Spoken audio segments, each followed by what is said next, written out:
the actual process of fertilization is not that simple as a definition. Is definition is will say as that fusion of male and female gamete, but the process involves many steps. Yes, I agree that is not as simple as a definition, but that is actually the simple and interesting one. Okay, so the only thing you need to do is you need to pay attention, you need to be active in the class, and you need to be more enthusiastic about the class. That's it. That takes you somewhere in the biology, no question or no doubt in that. Okay, you always do one thing. Okay, if you are always enthusiastic about the subject, and if you are always interested in the subject, or if you always want to have a conversation regarding that, then you are done with the subject. Okay, so yes, here I have added a question, assertion and reasoning question. Do you guys aware of aware these kind of questions? Yes.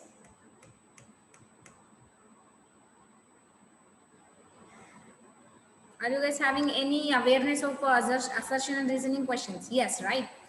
So whenever you are answering for the assertion and reasoning questions, what you need to do is that first you need to see, first point is that whether both the assertion and reason are true or false.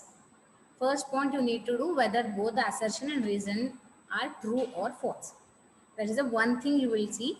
And if both assertion and reason are true, then the reason which they have given, the sentence which they have given, is that really explains, or is that really the reason for the assertion?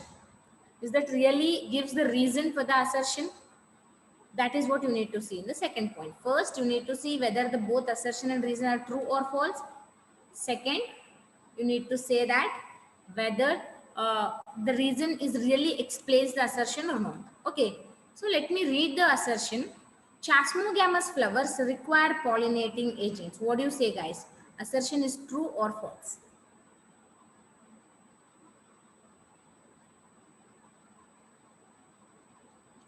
Yes, Danama, correct? Akshata, Anita, yes, correct. Pranita, Nishchita, okay, how many ta? Yes, Lakshmi, okay.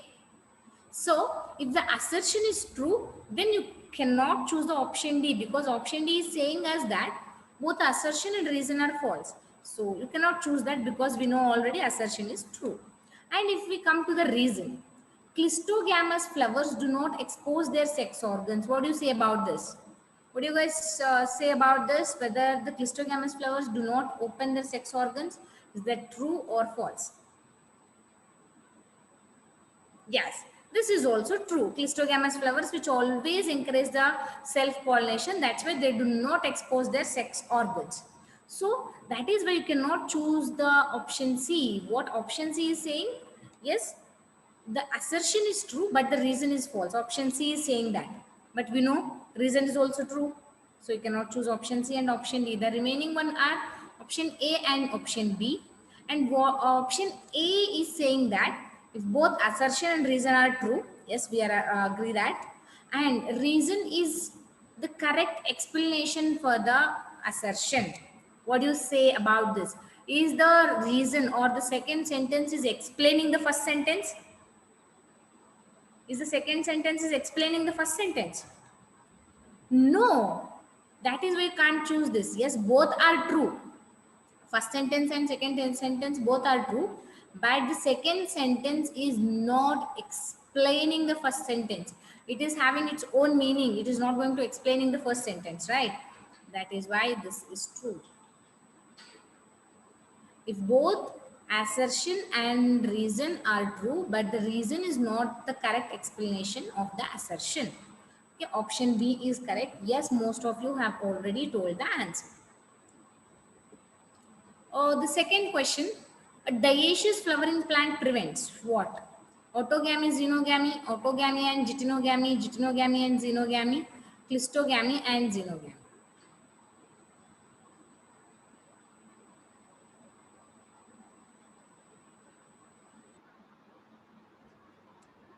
Yes, answer in the poll now. What are you waiting for? Ore yaar, no one answering in the poll. Yes, Danama correct.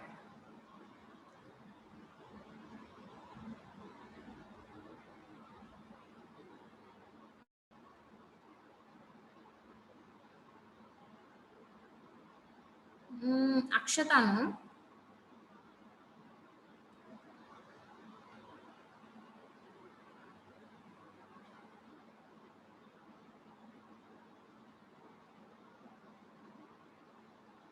Bhumika, no. Anusha is correct. Anusha PN.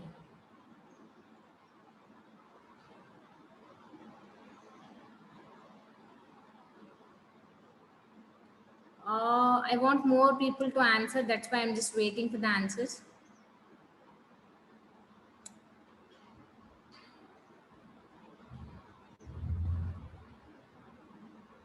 Yes, now I'm getting some answers. Okay. Ishita correct. Bhumika, no. Check your answer.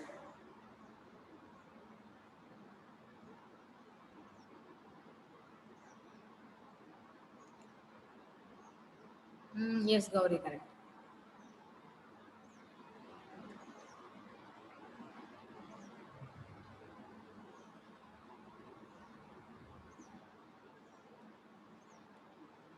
See, you guys have got 2 minutes approximately, but only 44% of voting I can see. Why?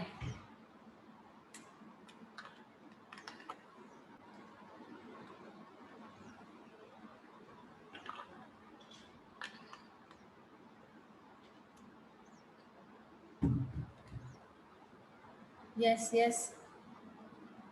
Answer everyone in the poll.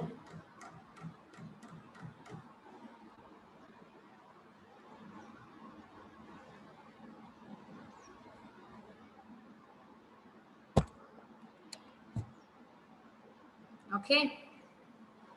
Yes, I know you have got some confusions. Okay, I'm sharing the results. 18% of the people have chosen option A, 53% of the people have chosen option B, and 24% of the people have chosen option C, 6% of the people have chosen option D. Okay, first tell me what is a dioecious flowering plant? What is a dioecious flowering plant? Tell me. Any answers? Yes or no?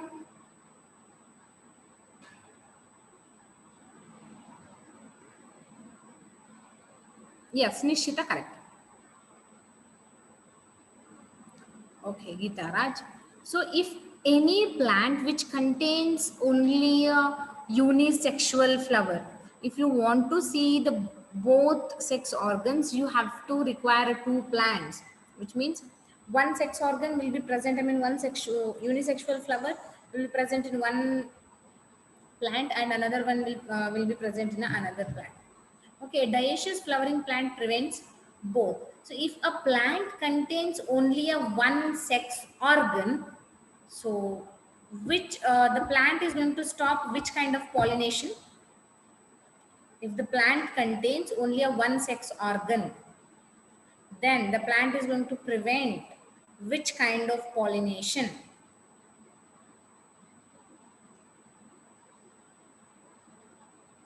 No, I'm asking it is going to prevent what? Autogamy, self-pollination, right? So self-pollination means the plant should contain the bisexual flowers. But here dioecious flowering plant means it is going to contain only a one sexual organ in a complete plant. So which means autogamy will not take place. At the same time, geitonogamy will also not take place. Okay, geitonogamy also requires.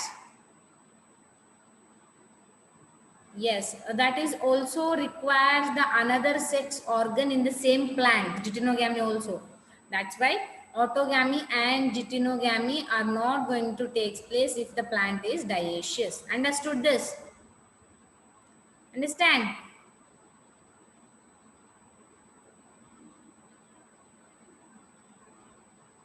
Yes? Okay. Attractants are rewards. Attractants and rewards are required for what? Anemophily, entomophily, hydrophily, cleistogamy. Yes, this is easy.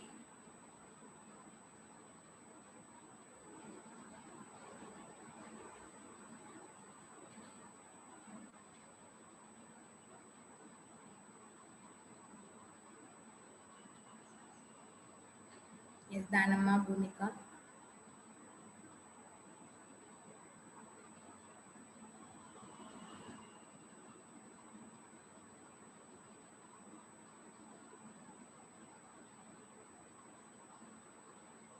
Yes, everyone answer.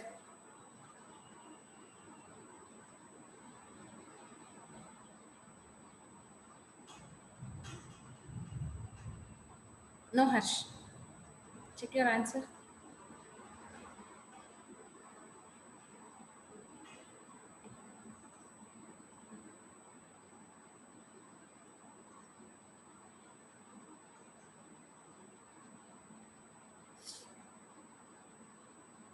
Yes, now you're correct, Harsh.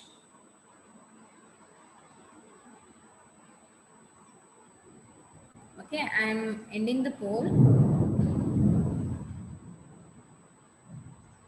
See, nobody chose option A, and 80% of you have chosen option B. That's good. 7% of you have chosen option C, and 13% of you have chosen option D. Okay. See, attractants and rewards are required for so cleistogamy, which always encourages the self-pollination. So if the flowers which undergoes the self-pollination, they do not have any attractants like having a brightly colored petals. They do not have brightly colored petals or fragrance or nectar. Okay. So hydrophily, if the pollination is taking place by the water, that is what called hydrophily. So water is a abiotic agent. So any abiotic agent does not require attractants and rewards at all. Even the anemophily, where the pollination is taking place by wind. So this is also not required. And entomophily, where pollination is taking place by the insects, that requires attractants. Okay. Yes, I told you already in today's class what we are going to study. Uh, Let me draw here.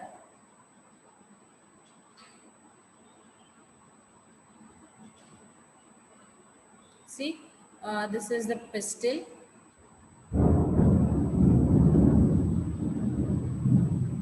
Okay, this is what is going to happen at the pollination time. So during the pollination time, the pollen grain come and sit over the stigma.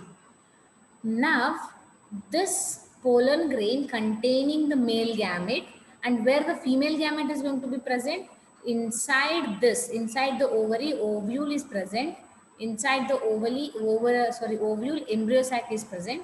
Inside the embryo sac, the female gamete is present. So now, this pollen grain has to release its male gamete and that should reach till here. So this is what the exact process what we are going to study in the fertilization. Okay. Yes. First is that fertilization. So what are all the steps are involved? We'll study first. First, pollen pistil interaction will take place, which means what? Pollen pistil interaction means we know already during a pollination there is a stigma. On the top of stigma the pollen grain will sit, right? So soon after the pollen grain come and sits over the stigma, what the stigma will do, the stigma is going to identify whether the pollen grain is compatible for the fertilization or not. Okay, after that, if the pollen grain is compatible or if the stigma thinks that the pollen grain is compatible for the fertilization, then what does it do? It will accept, the stigma is going to accept the pollen grain. After accepting the pollen grain, the stigma releases the secretion. Okay, what kind of secretion and what is the use of that secretion, I'll tell you. So it is going to release the secretion and that secretion will helpful to germinate this pollen grain. So the third step is that the pollen grain is going to be germinate. Oof, it's raining here. I don't know till when I can continue the class. Let's continue the class I mean, let's try to continue the class if possible. Okay, because can you guys able to hear the sounds of thunderstorm? Yes or no? Yes. So, we'll see.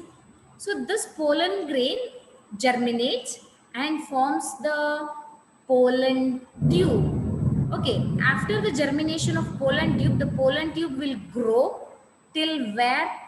Till the ovule. Till it reaches the ovule, it is going to grow. After it reaches the ovule, it will enter into the ovule, that we are going to study under the entry of pollen tube into the ovule step. And there are different ways of entry, or we'll study that. And entry of, after the entering of the pollen tube into the ovule, now the pollen tube has to enter into the embryo sac, right? After entering into the embryo sac, here in the embryo sac only you are going to see the female gamete, right? Now the male gamete which move all along the pollen tube, and it is going to fertilize the egg. And there is also one more process will take place called a triple fusion. I'll tell you what is a triple fusion and how it will take. Okay. Yes, first is that pollen pistil interaction. So yes, in the pollen pistil interaction,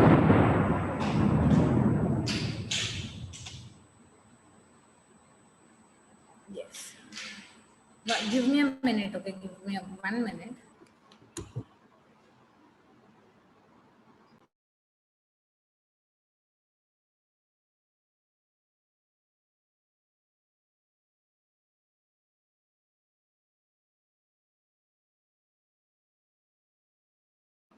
Yes. So first, what is going to happen? Pollen pistil interaction. I have told you how the pollen pistil interaction takes place already, right? It is a process in which pistil recognizes the compatible or incompatible pollen through the chemical components produced by them.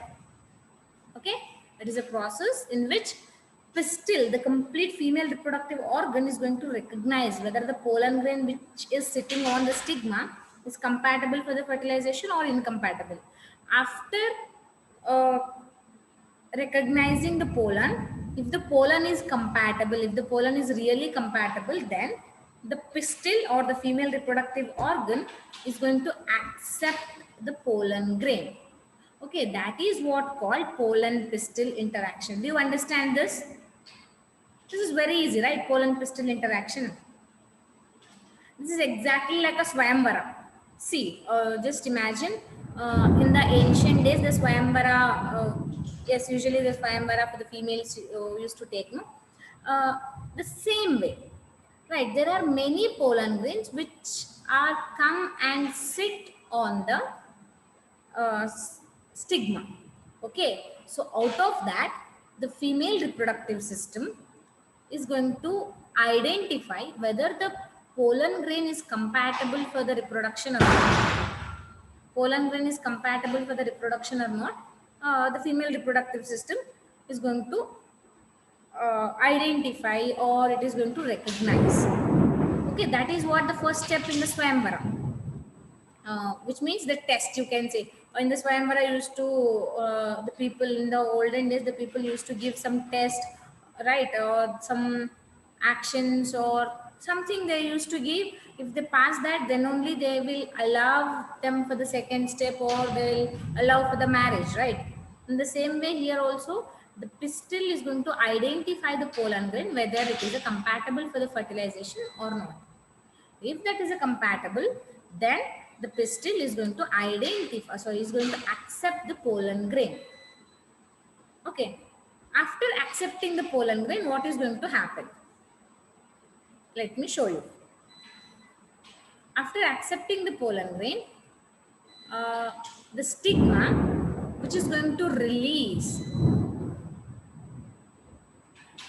See, after accept, let me draw the stigma. So just please ignore the background sounds. I can't do anything for that, right? So this is what the stigma. Okay, and on the top of stigma, we know already there is a pollen grain. Okay, so this pollen grain has been accepted by the stigma.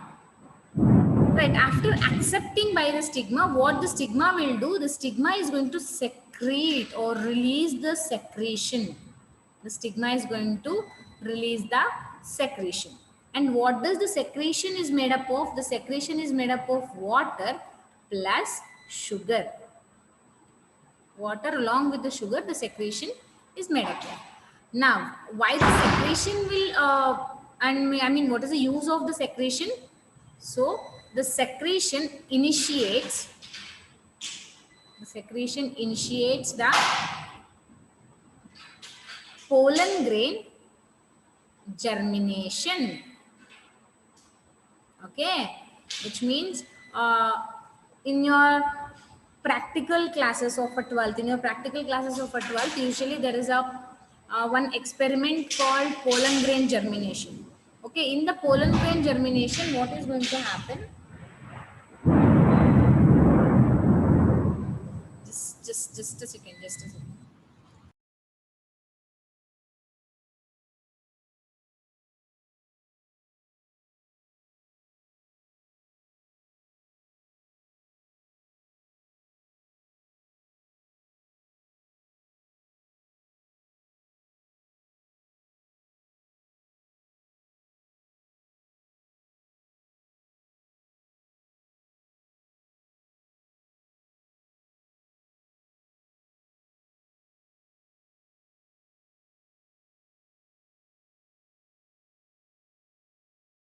Okay, sorry. So, which is going to initiates the pollen grain germination? Yes, can you guys able to hear me properly? Just tell me, can you guys able to hear me properly? Yes, that's super fine. So first what happens after the acceptance of the pollen grain, the stigma is going to release the secretion which contains the water and sugar. That secretion is going to initiate the pollen grain germination. So next step is that germination of pollen tube, germination and growth of the pollen tube. Okay, so usually when the germination will takes place, whenever soon after the secretion, soon after the release of the secretion by the stigma, the germination will takes place, right? And this next what is going to happen? The pollen grain germinates. The pollen grain germinates the pollen tube. Okay, what is going to be germinated? That is going to be germinated is the pollen tube.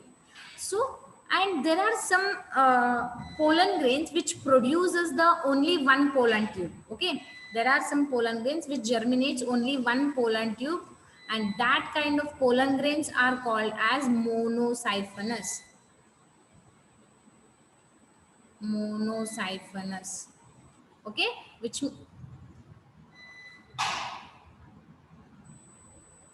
means uh, monosiphonous pollen grains which produce only one pollen tube or which germinates one pollen tube. Okay, and next one is that a polysiphonous.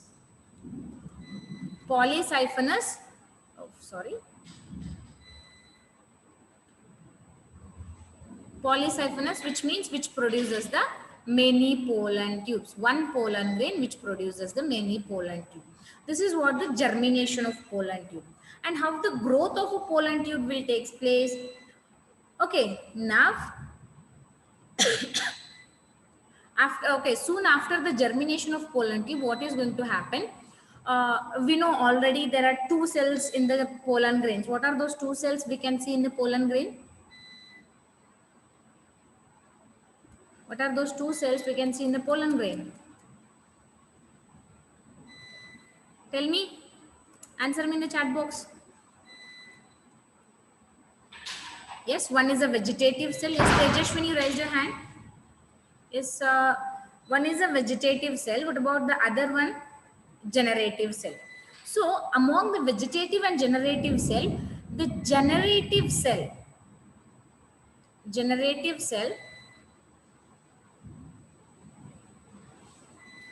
divides. one నిమిషం.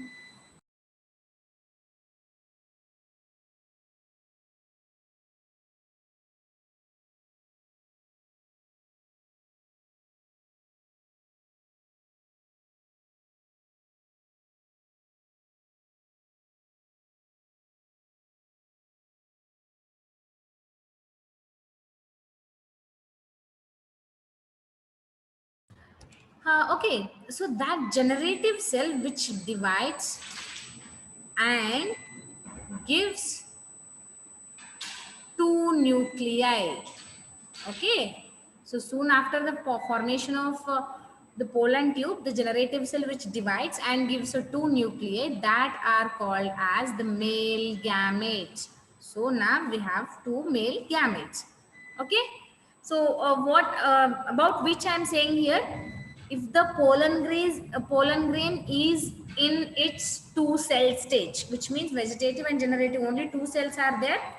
At that time, what happens? So soon after the formation or germination of pollen tube, that is going to give, or yes, the generative cell divides and gives the two male gametes. But there are some plants which already have a three cell stage. Okay, in the pollen grain itself, the generative cell divides and gives the two nuclei or two male gametes in a few plants. At that time, there is no division of generative cell. Only in the two cell stage, soon after the germination of pollen tube, it is going to, generative cell is going to divide. After that, pollen tube grows. Pollen tube grows till where? Till ovule. Till the ovule, the pollen grain is going to be, sorry, the pollen tube is going to be grow. After that, here I can say one thing. See, there are two types of the style. What are the two types of styles means? One is that hollow style and another one is a solid style. I told you already, no? So in the hollow style, there is no problem. If the pollen tube has formed, that will directly go without any problem. But in the solid style, what happens? That pollen tube has to go by the force. Okay, the pollen tube has to go by the force, and the two nuclei or the two gametes which are formed by the generative cell, no, those two gametes will move, will go all along by the pollen tube. Okay, now there is a chance that the cells in the style, they can press the pollen tube. They can press the pollen tube. At that time, the male gametes may move back, right? The male gametes may move back if the cells just crush the pollen tube. At that time, what, to avoid that, this pollen tube have generated some check posts. What are those check posts? Soon after the male gamete moves here, here the one check post will form. After it moves here, here one more check post will form. After it moves till down, one more check post above that will form.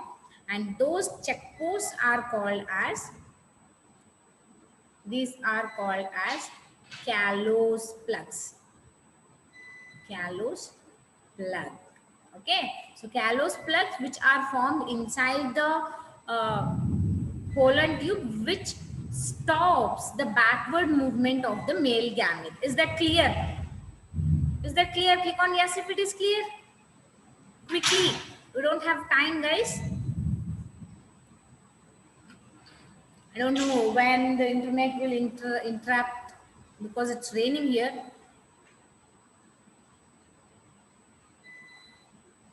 Okay, so you guys understood, no? So far, what we have studied, one is that pollen pistil interaction. Second is that after the interaction, stigma is going to release the secretion, and then the pollen tube has germinated till the ovule. After this, what is going to happen? Right, after the germination of the pollen tube till the ovule, now the pollen tube has to go or has to move inside the ovule, right? Yes. Now the entry of pollen tube into the ovule, how it is going to enter. First image you can see here, the pollen tube will enter into the ovule through micropyle. Through where? Through micropyle. If the pollen tube enter into the ovule, I am saying, okay, this is a complete ovule. Into this ovule, that is going to enter through micropyle. And next one is that the chalazogamy. Yes, the name is itself indicating that the pollen tube enter into the ovule through chalazal end or through chalaza. And the mesogamy, next one is a mesogamy where the pollen tube enter through integuments. Through integuments. Okay, understood how the entry of pollen tube will take place inside the ovule. Yes or no? Yes or no? Quickly in the chat box. Yes or no in the chat box? How the entry of pollen tube? Okay, after entering into the ovary, it has to enter into the ovule, and there are three ways from where the pollen tube will enter. One is that porogamy from the micropyle, mesogamy through the integuments, and chalazogamy through the chalazal end. Next is that entry of pollen tube into the embryo sac. Okay, into the embryo sac means, let me draw.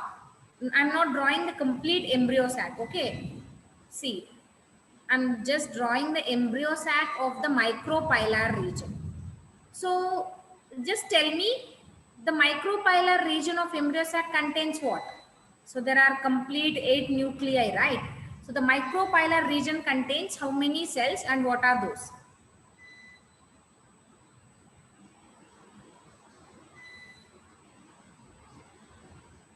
Tell me. You don't know the answers? Yes, Nishchita, very good. So yes, this is going to contain one egg cell and two synergids. Right, one egg cell and two synergids are going to be formed, and each one have each nucleus. Okay, and the synergids have the finger-like projections at or towards the micropylar region. These finger-like projections are called filiform. Yes, very good, Neha. Filiform apparatus. Right, now let us study about the pollen tube. Let us see about the pollen tube. Okay, now the pollen tube which has already reached the ovule, now that pollen tube will come towards the micropyle of the embryo sac. Okay, that will come towards the micropyle of the embryo sac. Okay, right, micropylar region of the embryo sac by carrying the two male gametes which are already formed during the formation of pollen tube, no? Right, by carrying the two male gametes. Now what happens? After reaching here, now the two male gametes has to go inside the pollen, inside the embryo sac, right? Now the filiform apparatus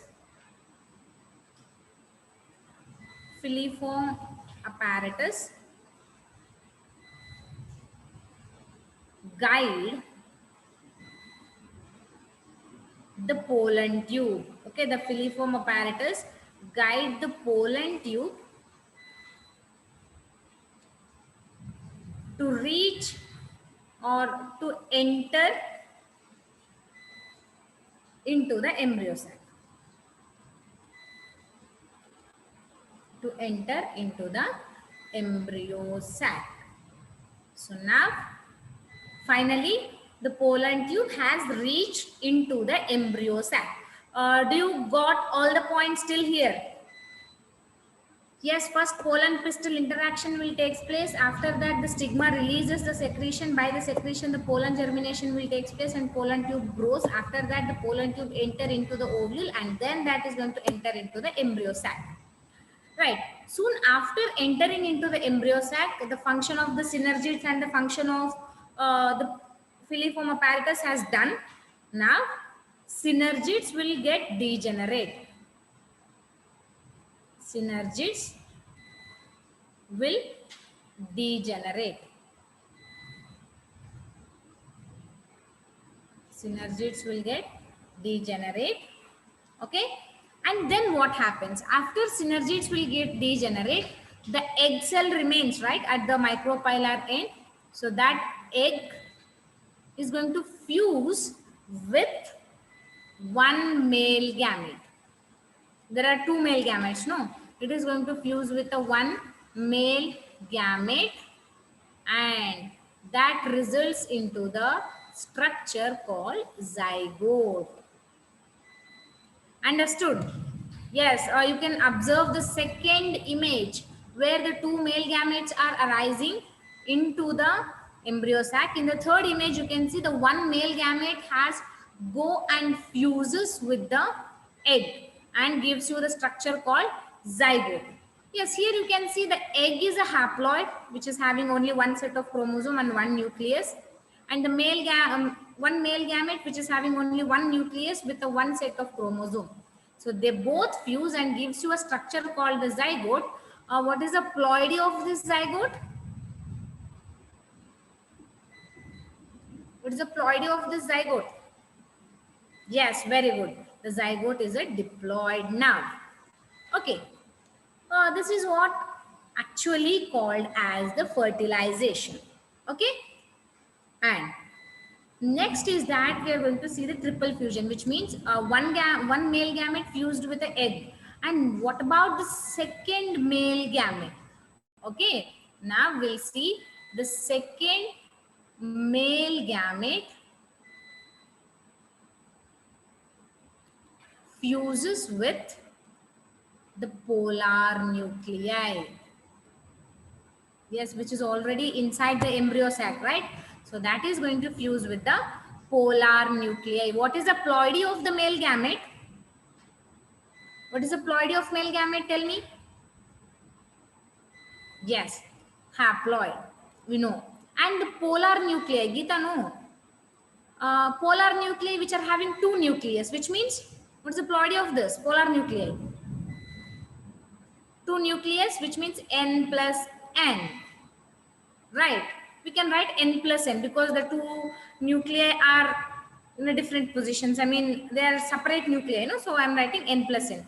So finally, how many nuclei are fused here? How many nuclei are fused here?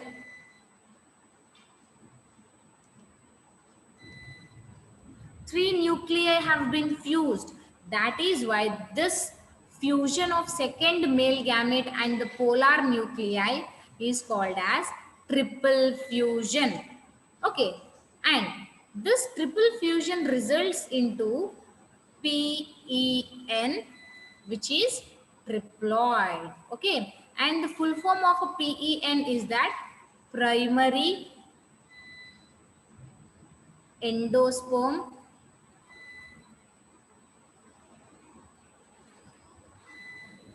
nuclei. Okay. Yes, this is about the fertilization and triple fusion. Okay, this fertilization and triple fusion together we are going to call as a double fertilization, because one male gamete is going to be fused with the egg and another male gamete is going to be fused with the polar nuclei. So that is why the fusion along with the fertilization along with the triple fusion we are going to call as a double fertilization. Yes. How many of you are clear with this? And is there anyone who want me to explain again, or is there anyone who wants me to ask a doubt?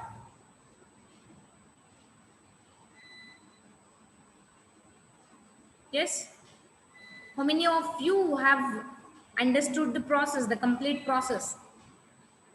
First, pole and pistil interaction, and then what happens? The stigma is going to release the secretion, And then what happens?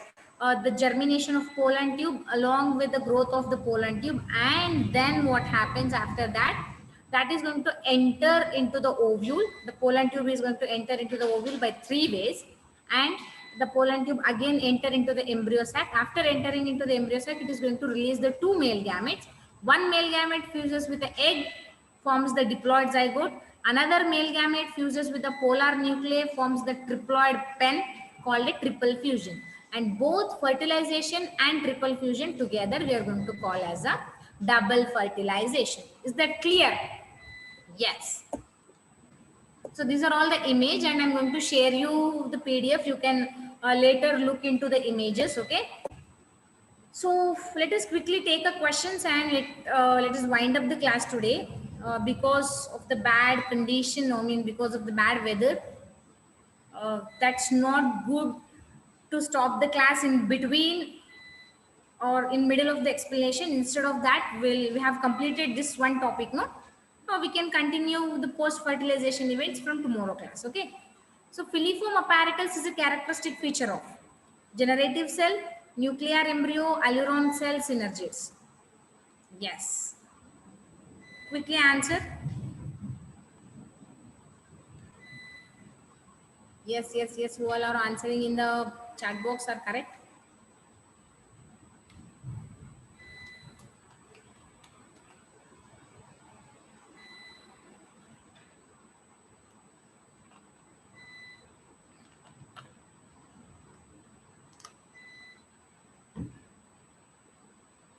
Yes. Only 30%, 37%, 40% of voting I can see in the poll. What about others?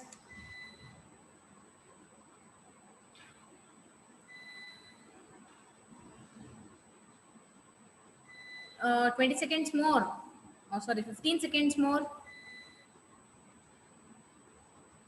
Sleeping. Other people are sleeping, I guess.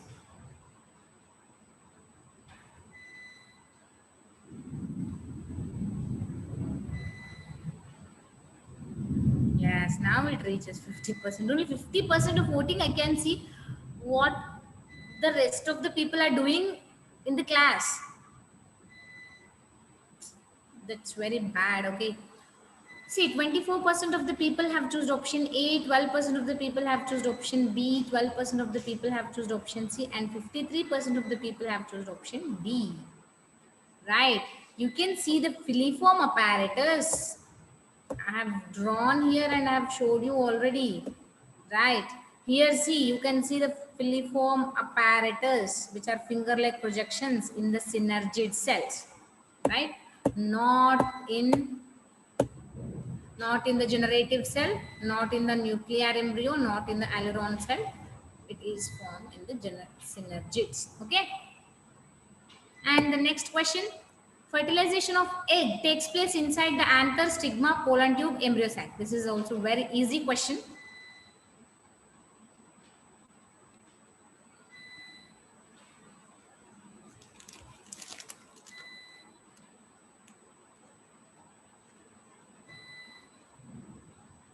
Yes. Oh, great. I'm getting 100% correct answer. Hope it will not spoil.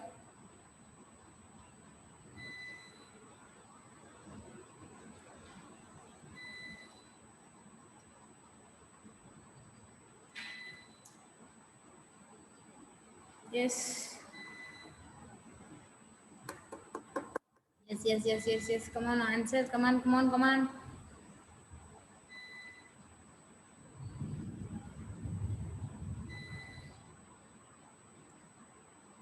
Yeah, last 10 seconds more.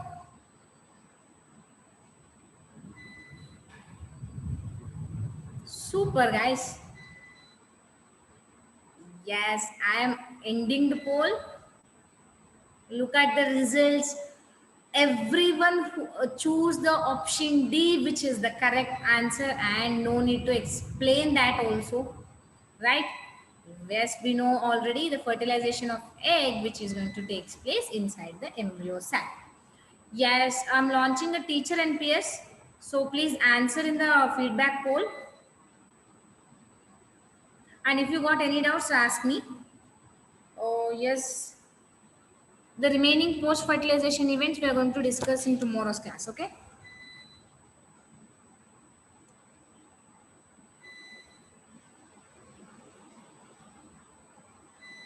Any doubts? Oh, everyone understood the class? Yes or no?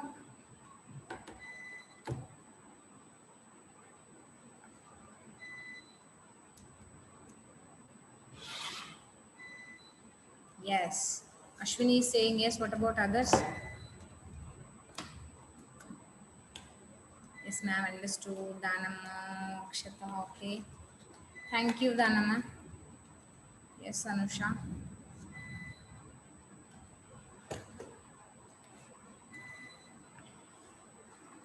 Thank you, Akshata. Bye.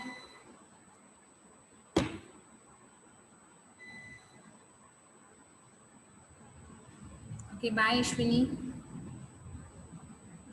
Bye, Danamma. Don't waste the half an hour time, okay? Just go and read all the points which I have told you today. Uh, Soon after this, I'll share the notes.